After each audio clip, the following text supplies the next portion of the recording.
तो यहाँ पर हम पार्ट 2 देखने वाले हैं प्रत्यक्ष प्रमाण का। तो देख लेते हैं हम। तो हम इंद्रियार्थ आयुर्वेद के हिसाब से इंद्रियार्थ सन्निकर्ष प्रकार देखने वाले हैं। ठीक है, इसके पहले लेक्चर में आपने देखा होगा, हमने प्रकार देख लिए, निरुक्ति देख ली, परिभाषा देख ली, हर चीज देख ली, बेसिक्स देख लिया हमने पहले लेक्चर में। दूसरा लेक्चर बहुत ज्यादा इंपॉर्टेंट होने वाला है, तो ये भी आपको ध्यान से देखना है। यहाँ से एक एलएक्यू आपको फिक्स मिल जाएगा, मतलब मिल जाएगा। तो नोट्स अच्छे से बनाओ, जो बोलता हूँ वो अच्छे से याद रखो ताकि आपको दिक्कत ना जाए कोई भी चीज में, और ध्यान देके लेक्चर सुन लो, यहीं पर आपको क्लियरिटी हो जाएगी। तो बिना किसी देरी के आयुर्वेद के अनुसार इंद्रियार्थ सन्निकर्ष के प्रकार दो टाइप के हो सकते हैं, एक सात्म्य और एक असात्म्य। सात्म्य मतलब क्या होता है, बहुत ऑब्वियस सी बात है, जो हितकर है आयु के लिए और साथ ही साथ आत्मा के लिए सुखी है। इंद्रियार्थ सन्निकर्ष मतलब जब कोई चीज देखते हैं हम, कोई प्रत्यक्ष चीज देखते हैं और उसको देखने के बाद हमको कोई अच्छा नॉलेज होता है, उसको हम सात्म्य बोलेंगे। ठीक है, इसमें कौन कौन आता है, हितकर और आत्मा जिससे सुखी होगी। उसके साथ असात्म्य का मतलब क्या है, तो अयोग्य ज्ञान होना, इसको हम असात्म्य बोलते हैं। ठीक है, इसमें भी तीन टाइप गिरते हैं, मिथ्या, हीन और अति। हीन मतलब बहुत ज्यादा कम नॉलेज ग्रास्प करना, इसको हम हीन योग बोलेंगे। और उसके साथ साथ मिथ्या योग मतलब गलत ज्ञान, जैसे ये पेन है और ये पेन को देखने के बाद आप बोल रहे हो कि नहीं ये पेन काले कलर का है, तो ये गलत हो जाएगा ना, काले कलर का नहीं है भाई, ये लाल कलर का पेन है। सो ये चीजें याद रखनी है आपको कि हीन का मतलब बिल्कुल ही हमको कुछ ही समझ में नहीं आ रहा है, ठीक है, ना नॉलेज ले रहे हैं हम, उसको बोलते हैं हम हीन योग। ठीक है, मिथ्या योग मतलब सुखी चानान, मतलब गलत ज्ञान ले रहे हैं हम। और अति योग मतलब बहुत ज्यादा ही उसका प्रयोग कर ले रहे हैं, जैसे कि अगर हम सूरज में गए और अचानक से लाइट आ गई हमारे आंखी पे और सूरज को देख रहे हैं हम, हमको पता होने के बाद देख रहे हैं हम, तो ये क्या हो गया, अति योग हो गया। ठीक है, सो आयुर्वेद के अनुसार आपको सन्निकर्ष समझ गए होंगे, इंद्रिय के सन्निकर्ष किसके साथ, मन, आत्मा और अर्थ के साथ। ठीक है, उसके बाद प्रत्यक्ष बाधक हेतु।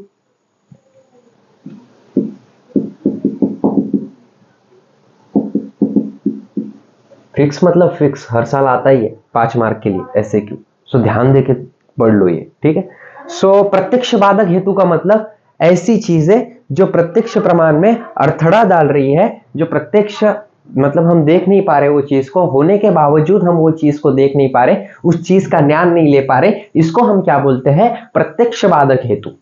ठीक है, जैसे कि अति दूरात मतलब बहुत ज्यादा दूर चीज है एक, और वो है लेकिन बहुत ज्यादा दूर है, लेकिन हमको वो नहीं दिख रही है। जैसे मैं भोकरदन में हूँ, मतलब मैं मेरे नेटिव टाउन पे हूँ और मैं देख रहा हूँ यहाँ से मुंबई को, दिखेगी क्या वो, नहीं दिखेगी, लेकिन एक्चुअल में है क्या वो, यस एक्चुअल में वो है। समझो एक मैं रोड पे खड़ा हुआ हूँ और बहुत दूर देख रहा हूँ मैं, और रास्ता खाली है, लेकिन बहुत दूर से 10-15 किलोमीटर से एक गाड़ी आ रही है, तो वो मेरे को दिखेगी क्या, नहीं दिखेगी, क्योंकि वो अति दूरात है। ठीक है, सो अति दूरात हो गया हमारा पहले, मतलब बहुत ज्यादा दूर की चीज। सामीप्यात, सामीप्यात मतलब बहुत ज्यादा नजदीक। अब ये ऐसे करके देख रहा हूं मैं, दिखेगा क्या मेरे को क्या लिखा हुआ है ये, नहीं, तो इसका मतलब क्या हो गया, सामीप्यात मतलब बहुत ज्यादा नजदीक। उसके बाद इंद्रिय घातात, समझो एक आधा इंसान है, कोई भी इंसान होगा, उसकी बेचारे की आंखें ही नहीं, और वो बोल रहा है कि समझो उसके सामने कोई चीज रखी, समझो एग्जाम्पल के तौर पे उसके सामने बॉटल रख दी हमने, और बॉटल रखने के बाद उसको पूछा यहाँ पर क्या है, तो वो बोल पाएगा क्या, नहीं बोल पाएगा। इसका मतलब क्या है कि उसके इंद्रियों पे घात हो गया है, इसलिए उसको वो प्रत्यक्ष का ज्ञान नहीं हो रहा है। ठीक है, इसको क्या बोलेंगे, इंद्रिय घातात। ठीक है, उसके बाद मनोअवस्थात। मनोअवस्थात मतलब देखो अभी लेक्चर चल रहा है, ठीक है, आप ध्यान से नहीं देख रहे हो तो आपको कुछ नहीं समझ में आ रहा होगा, तो यही क्या हो गया, मनोअवस्थात होगा। मतलब आपका दिल नहीं कर रहा है ये देखने के लिए, फिर भी आप देख रहे हो, तो ये क्या हो गया, मनोअवस्थात हो गया। लाइक अभी तक तो छोड़ दिया होगा आपने लेक्चर, लेकिन जो समझो कॉलेज में बैठे हुए, और कॉलेज में बैठने के बाद सामने प्रोफेसर पढ़ा रहे और आपका अलग ही चल रहा है, आप ध्यान तो दे, आप बैठे हुए तो देख तो रहे हो प्रोफेसर को कि क्या बोल रहे हैं सर, आयुर्वेद का कुछ तो भी बोल रहे, मनोअवस्थात बोल रहे, लेकिन फिर भी आपको समझ में नहीं आ रहा है, क्योंकि आप ध्यान नहीं दे रहे हो। ध्यान नहीं दे रहे हो इन द सेंस आपका मन वहां पर नहीं है, मन कहीं और पे। ठीक है, सो इसको क्या बोलेंगे, मनोअवस्थात बोलेंगे, क्या बोलेंगे, मनोअवस्थात। उसके बाद सौष्मात। सौष्मात मतलब अब मेरे स्किन पे लाखों करोड़ों माइक्रो ऑर्गेनिज्म, ठीक है, लेकिन मेरे को वो दिख नहीं रहे, इसका मतलब ये थोड़ी ना होता है कि वो है नहीं वहां पर, है तो सही ना हो, लेकिन मेरे को आंखी से दिख नहीं रहे। वो क्यों नहीं दिख रहे? क्योंकि वो सूक्ष्मात है, बहुत छोटे छोटे हैं। ओके, उसके बाद विविधनाथ। विविधनाथ मतलब मेरे आंख के अंदर बहुत सारे ऑर्गन है, लाइक मेरे पास किडनी है, हार्ट है, और बहुत सारी चीजें है, लीवर है, हर चीज है, लेकिन वो मेरे को दिख नहीं रहे। क्यों नहीं दिख रहे? क्योंकि वो आवरण में है, मतलब उनके ऊपर त्वचा मतलब आवरण है ना, उनके ऊपर लेयरिंग हुई हुई है, इसलिए मेरे को नहीं दिख रहे वो। इसका मतलब ये तो नहीं ना कि वो नहीं है, तो इसका मतलब ये क्या हो गया? विविधनाथ हो गया। उसके बाद अभिभावात। अभिभावात मतलब मैं बात कर रहा हूँ, ठीक है, मैं पढ़ा रहा हूँ, मेरे घर वाले भी बात कर रहे हैं उधर उस सामने के रूम में, लेकिन आपको वो नहीं सुने आ रही। क्यों नहीं सुने आ रही? क्योंकि उनका आवाज कम है, मेरा आवाज ज्यादा है, और वो मेरा आवाज जो है उनकी आवाज को क्या कर दे रहा हूँ? पराभव कर दे रहा, इसलिए आपको आवाज नहीं सुने आ रही है कि नहीं? गुड। उसके बाद है समान भीरात। समान भीरात मतलब adulteration.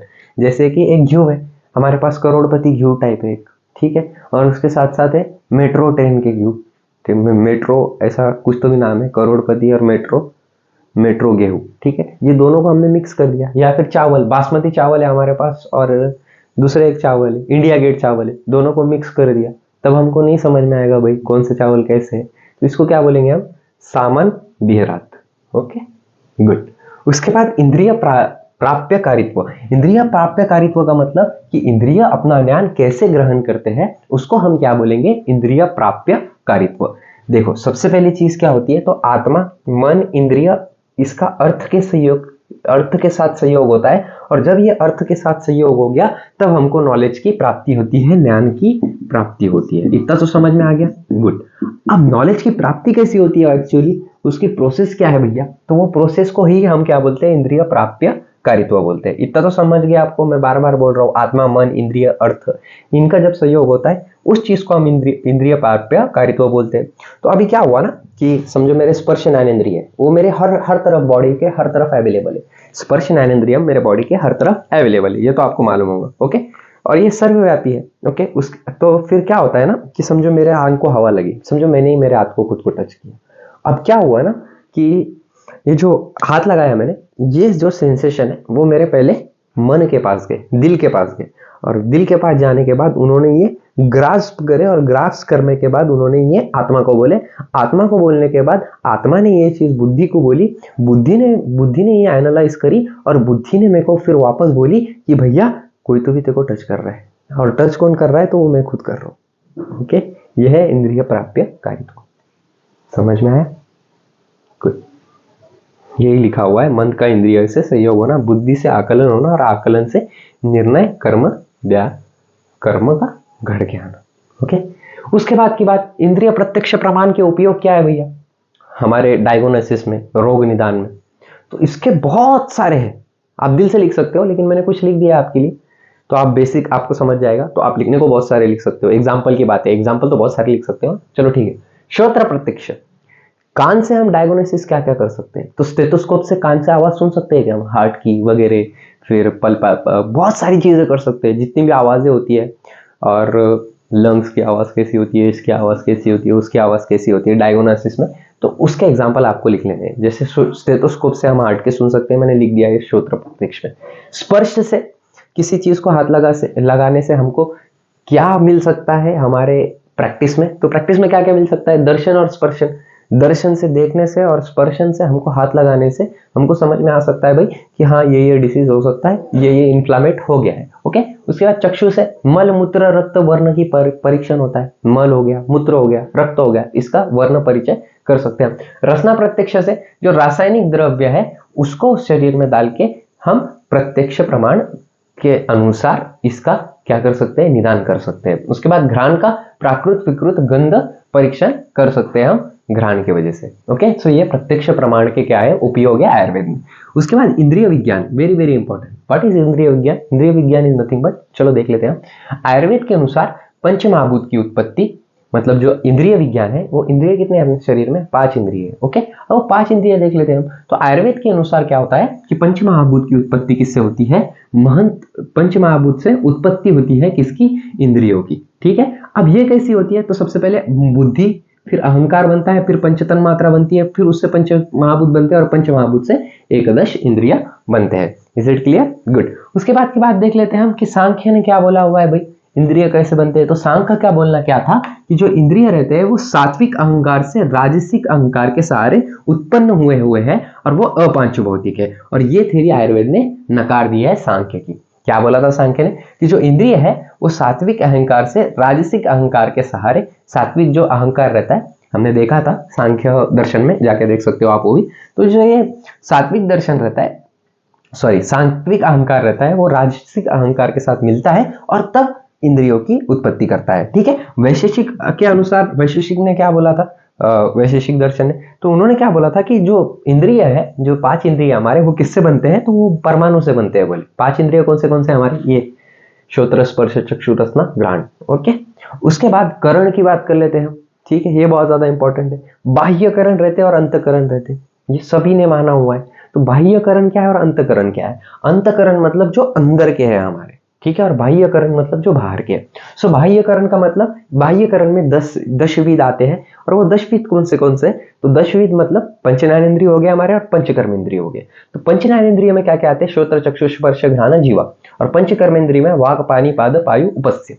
Very very important, panchakarma इंद्रिय काम करने वाली इकाई पंच कर्मेंद्रिय रहती होगी, वाक पानी पाद पायु उपस्य। व्यारास पंच ज्ञानेंद्रिय कौन से? श्रोत्र चक्षु स्पर्श घ्राण जीवा। उसके बाद अंतकरण मतलब जो अंदर के है।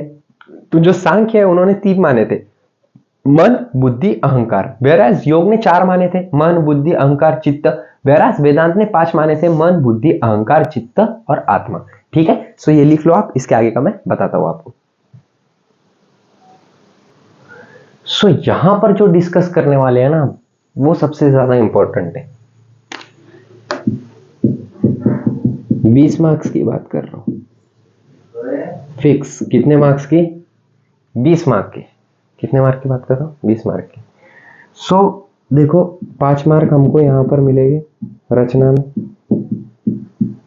5 क्रिया में, ठीक है, और 10 हमारे पदार्थ में। क्रिया शारीर में, रचना शारीर में और पदार्थ विज्ञान, तीनों जगह पर। इसको हम बोलते हैं इंद्रिय पंच। क्या बोलते हैं इसको? इंद्रिय पंच। कैसे बोलते हैं? तो पंच ज्ञानेंद्रिय, श्रोत्र स्पर्शन चक्षु रसना घ्राण, ये हो गया पंच ज्ञानेंद्रिय। पंच ज्ञानेंद्रिय द्रव्य, श्रोत्र का आकाश है, स्पर्श का वायु है, चक्षु का तेज है, रसना का जल है, घ्राण का पृथ्वी है। अधिष्ठान क्या है इसके? कहां पर रहते हैं ये? तो श्रोत्र कर्ण को बोलते हैं हम, स्पर्शन त्वचा को बोलते हैं हम, चक्षु नेत्र, रसना जीवा, घ्राण नासा। ठीक है, अर्थ क्या है इसका? क्या काम में आते हैं ये? तो श्रोत्र जो है वो शब्द सुनने के काम में आता है, स्पर्शन स्पर्श सुनने के काम आता है, चक्षु रूप देखने के काम आता है, रसना रस देखने के काम आता है, और घ्राण गंध देखने के काम आता है। सेम यहीं पर जो ये लिखा हुआ है उसकी बुद्धि होती है। जैसे श्रोत्र की श्रोत्र बुद्धि होंगी, स्पर्श की स्पर्श बुद्धि होंगी, चक्षु की चक्षु बुद्धि होंगी, रसना की रसना बुद्धि होगी और घ्राण की घ्राण बुद्धि होगी। 20 मार्क का है, ठीक है। इसको इलैबोरेट करना पड़ेगा आपको। कैसे इलैबोरेट करना? ये कंटेंट है, इलैबोरेट करने की जरूरत नहीं है, इतना ही लिखना है।